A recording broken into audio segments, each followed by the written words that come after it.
Bueno, entonces este apunte, esta unidad es distribuciones conjuntas y suma de variables aleatorias. Vamos a ver que todos estos primeros puntos, que en realidad pareciera que es la mayoría del apunte, pero en realidad, bueno, sí, o si uno ve, sí, la mitad serían de los puntos, pero en realidad esta parte más corta. Hasta el punto 7 es eso que se llama, como decía el título, distribución conjunta. Y a partir del punto 8 en adelante vendría a ser ya otra cuestión que es funciones de dos o más variables aleatorias, todos estos puntos, donde particularmente analizamos la suma de variables aleatorias. Entonces, bueno, esta primera parte de los puntos 1 al 7, lo que trabajamos es ahora un vector aleatorio. Por eso se habla de distribución conjunta o algo así que involucra la palabra conjunta, porque vamos a pensar en un vector. En principio un vector de dos variables. Después cuando ya hablamos en el punto 8 funciones de dos o más variables, ahí sí pueden aparecer muchas variables, pero acá al principio entonces empezamos con dos variables. Vamos a analizar ahora dos variables en conjunto. Porque hasta ahora siempre analizábamos de a una variable. Definimos una variable con una distribución, y bueno, analizamos cuestiones de esa variable. Ahora, cuando tenemos un vector de dos variables aleatorias, primero lo que pensamos es que cuando hablamos de vector aleatorio, estamos pensando siempre que medimos dos características a la misma unidad. Porque si no, no lo puedo pensar como un conjunto. No tiene sentido, qué sé yo, si yo agarro, digo, bueno, agarro la variable X, cantidad de cortes de luz por mes, y la variable Y, velocidad que pasa el auto por la circunvalación, o sea, en tal punto. Eso no tiene sentido, hablar de ese vector aleatorio, qué relación entre una variable y otra, nada que ver. Entonces, es lo mismo que el análisis por separado en forma junta. Ahora, si yo mido, por ejemplo, cantidad de cortes de luz en una casa y cantidad de tormentas. Bueno, después, que ocurren en la misma casa, digamos, en la zona donde está esa casa.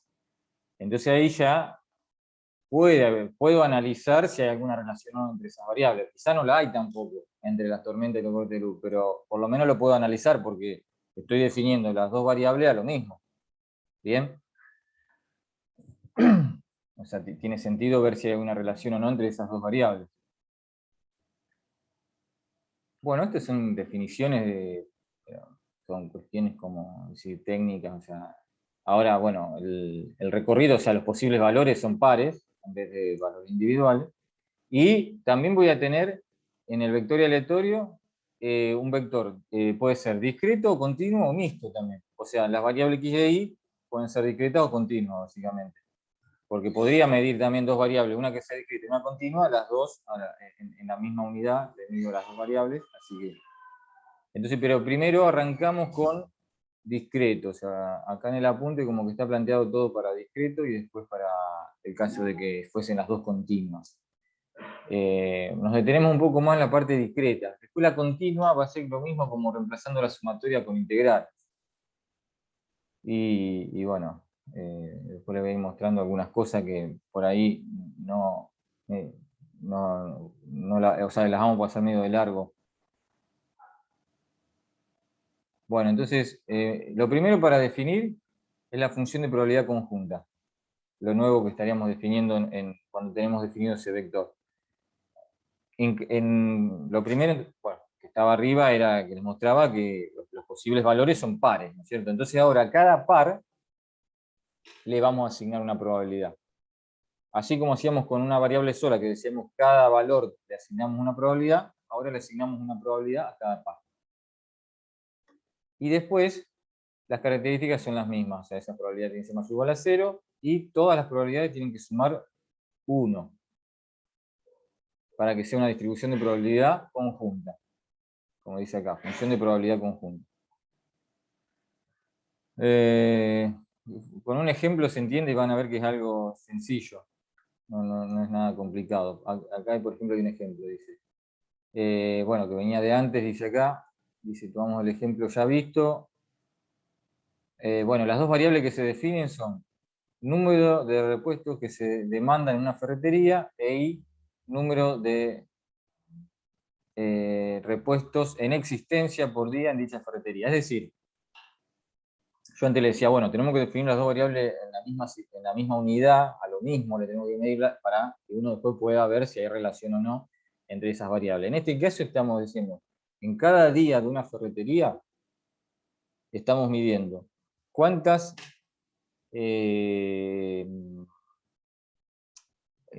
elementos hay en existencia, repuestos que hay en existencia, y cuántos se demandan. En realidad, por ejemplo, antes de meternos en todo lo que está definido, así cuestiones que uno puede, que nos podemos ir preguntando, más allá después de ver cómo se calcula todo, cómo se define, es decir, cosas que uno se podría preguntar. ¿Tienen relación la demanda y la existencia que hay en esa ferretería? Cuando me refiero a tienen relación, lo que uno intuitivamente entiende es como que una cosa influye en la otra. Cuando yo hablaba de los cortes de luz y la tormenta, uno puede decir, em, este, eh, la- sí, las tormentas de luz, digamos, medio trabado. Las tormentas pueden influir en los cortes de luz. Bien, acá en realidad no podemos hablar de relación, de que uno influye en el otro, porque en realidad la demanda, o sea, no depende de lo que yo tenga. Es decir, depende justamente de que la gente venga a comprar, digamos, que los clientes vengan a comprar. Y lo que yo tengo depende de mí, o del dueño de la ferretería, es decir, cuánto quiere tener en existencia. Por ejemplo, entonces, este puede ser un caso donde relación no hay entre las variables, no hay que una influye en la otra. Pero sí me interesa estudiarla en conjunto, ¿no es cierto? Porque, ¿qué piensan que me puede interesar de esta? ¿Por qué yo analizaría, a ver si a alguien se le ocurre algo, por qué yo analizaría estas dos variables en conjunto? Más allá de Y que una porque en base a lo que te demanden vos vas a estoquear, supongo. claro, es decir, las quiero comparar un poco. O sea, si vamos ya a cuestiones así numéricas, matemáticas, diríamos que yo quiero que la existencia sea mayor que la demanda, por ejemplo. Bien, entonces, Claro, que si te quedas sin, no puedes vender. exactamente. Entonces, bueno, es un poco lo que se ve en este capítulo. A partir del punto 8, cuando vemos funciones de variable aleatoria, podemos estudiar eso otro que planteaba recién. ¿Cuándo una variable es mayor que la otra? Porque después vamos a ver que en esos casos se define una función que es la diferencia. Es decir, cuando yo quiero comparar cuándo una variable es mayor que la otra, voy a plantear la diferencia entre las variables. X menos Y, por ejemplo. Después vamos a ver, a partir del punto 8, cómo se trabaja eso. Y entonces yo voy a poder plantear, decir, bueno, yo quiero que la probabilidad de que me quede sin elementos para vender, o sea, que me demanden elementos y que yo no tenga para vender, bueno, quiero que esa probabilidad sea 0,01. Entonces uno plantea distintas cosas a partir de eso.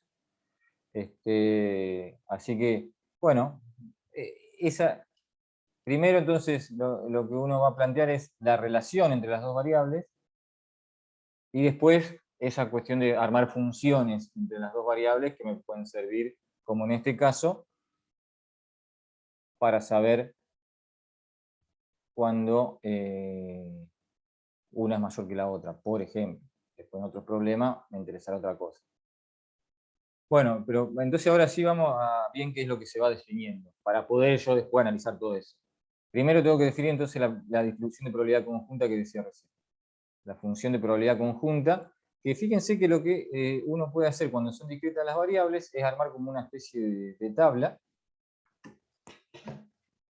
porque para estas variables que toman pocos valores, obviamente, porque podrían ser una variable que toma infinitos valores como Poisson, por ejemplo, pero estas son variables, no son ninguno de los modelos que vimos en el capítulo anterior, porque este es un ejemplo sencillo donde la X toma 4 valores diferentes y la Y toma 3 valores diferentes. Entonces no va ninguno de los modelos, porque aparte no, por más de que, por ejemplo, una binomial podría tomar los valores de 0 a 3, pero no coincidirían las probabilidades. O sea, no es ninguno de esos modelos. Entonces tenemos, ¿qué cosa acá? Nos dan con una tablita la probabilidad de cada par. El par 0,1 tiene una probabilidad de 0,05. El par 3,3 tiene una probabilidad, o el que está marcado acá, el par 2,3 tiene una probabilidad de 0,30. Son 12 pares. Las 12 probabilidades tienen que sumar 1, si no, no puede ser una distribución de probabilidad conjunta. Está mal, no tendría sentido. Esas 12 probabilidades suman 1. Entonces, si ustedes se fijan, es lo mismo que cuando uno define una variable aleatoria discreta, por ejemplo, pensando en que, bueno, los 12 pares son los 12 posibles resultados que yo puedo obtener. Entonces, cada uno tiene su probabilidad, y bueno, la idea es la misma. Las 12 probabilidades tienen que sumar 1, porque son todos los resultados posibles que tengo para ese par de variables.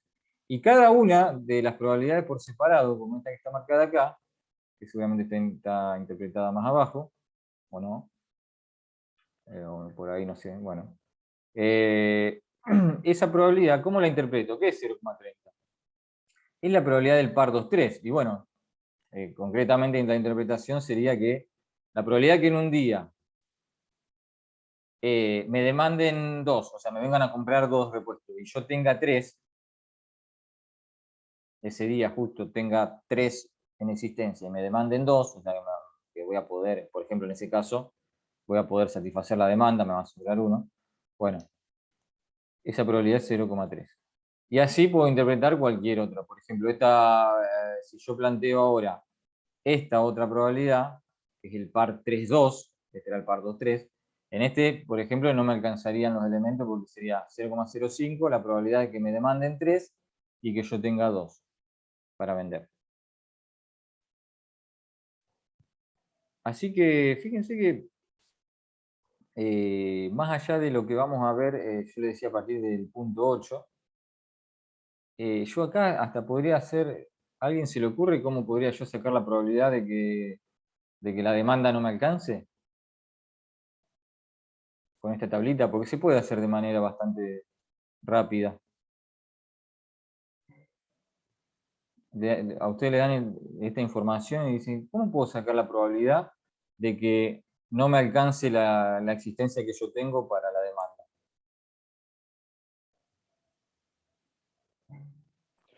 Y habría que sumar todos los que el X es más grande que el Y. Claro, bien, que serían esos dos que marqué ahí y este de acá. 0,05 más 0,05 más 0,015, bien, por ejemplo. Y eso es correcto, o sea, porque yo estoy sacando las probabilidades de que pase tal cosa, tal otra, y todas esas cosas que yo estoy sumando son los casos donde la demanda sería mayor que la existencia. Así que 0,15 me daría, sería la probabilidad de que con esta distribución de probabilidad conjunta, así como están dadas las cosas, la probabilidad de que no me alcance la existencia para la demanda, 0,15. O sea, lo estaríamos resolviendo sin estar definiendo nada de funciones, variables aleatorias, esas cosas, pero porque es un ejemplo sencillo, donde con pocos valores posibles, donde uno tiene bien claro cuáles son los... en otros ejemplos, con otro tipo de variables, no se va a poder resolver así, tan fácil, digamos, ese problema. Bueno, acá está un gráfico, pero esto no, ya son cuestiones más como informativas, o sea, no, por ejemplo, nunca nos ponemos a hacer este tipo de gráficos o a verlo así. Sí, un gráfico de bastones para una variable, que si bien en el parcial no aparecía, pero uno podía tener algún problema, decir, bueno, te doy un grafiquito, bueno, o te puedo decir, por ejemplo, grafique la distribución de esta variable. Te doy la tabla con los valores de la probabilidad, entonces, por ejemplo, sería un gráfico de bastones, que era para una variable discreta. ¿Se acuerdan? Bueno, en este caso, cuando es un vector, son bastones así en 3 dimensiones sería, pero no importa en sí eso. O sea, en la parte de vector aleatorio hacemos más resumido todo. No nos metemos, por ejemplo, en ese tipo de gráficos. No es importante. Bueno, y después también otra cosa que no le vamos a dar tanta importancia es a detallar qué pasa con las continuas. O sea, porque acá lo que nos interesa es una idea del vector aleatorio, no en detalle de cómo calcular todo. En las continuas, como todo se convierte en integrales, lo que pasa es que después empiezan a aparecer ya integrales dobles. Entonces, no tiene sentido empezar a meternos en integrales dobles, porque cuando tenemos un vector aleatorio va a aparecer una integral doble. Por ejemplo, la integral doble de toda la función de densidad conjunta me tiene que dar 1 en todo el recorrido. Bueno, acá. Ahí está. Entonces, y para calcular probabilidades, como recién vimos, en el discreto sumo. Sumamos, por ejemplo, yo quería la probabilidad de esos 3 pares, bueno, sumé esos 3 que me interesaba. En las continuas nos va a quedar otra que es una integral doble para calcular la probabilidad. Así que por eso es que no nos metemos en cálculo, en detallar, sino la idea. O sea, nos metemos más en detalle en la discreta y la continua decimos que es la misma idea, pero cambiándolo todo con integrales. Nunca van a tener que resolver un problema así con integrales dobles ni nada de eso. Ahí estaría la función, esto sería una uniforme de un vector aleatorio. Entonces, bueno, por eso tiene forma de rectángulo así la función de densidad. Sería el caso más sencillo, pero podría tener cualquier otra forma. Bueno, la acumulada. Tampoco tiene sentido ahora en el vector aleatorio meterse una acumulada que sería una doble sumatoria, una doble integral, o sea, no, eso, así que estos puntos están como informativos, porque sí, hay que definirlo, pero ustedes cuando estudian así, por ejemplo, esto, no, lo pasan de largo. Distribuciones marginales, sí. Ahí vamos a mencionar bien de qué se trata. Porque tiene las marginales, se refiere ahora a las variables cada una por separado. Es decir, cómo por ejemplo llego a partir de tener la distribución conjunta, ¿qué pasa si yo quiero la distribución por separado de x? Así como veíamos en el capítulo pasado, las variables así solas, bueno, a mí me dan el vector de la tabla que veíamos recién y yo quiero ahora la distribución de x solo o de y solo. Se puede obtener sumando por fila o por columna. Vamos directamente al ejemplo. Acá están sumadas, bueno. Ahí se está por cortar.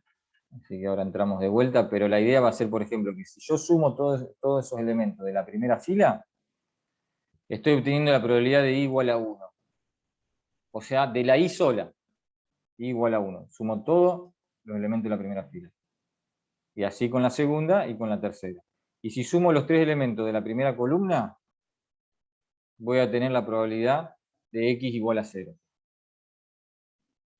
Así que sumando por fila o por columna, voy a obtener la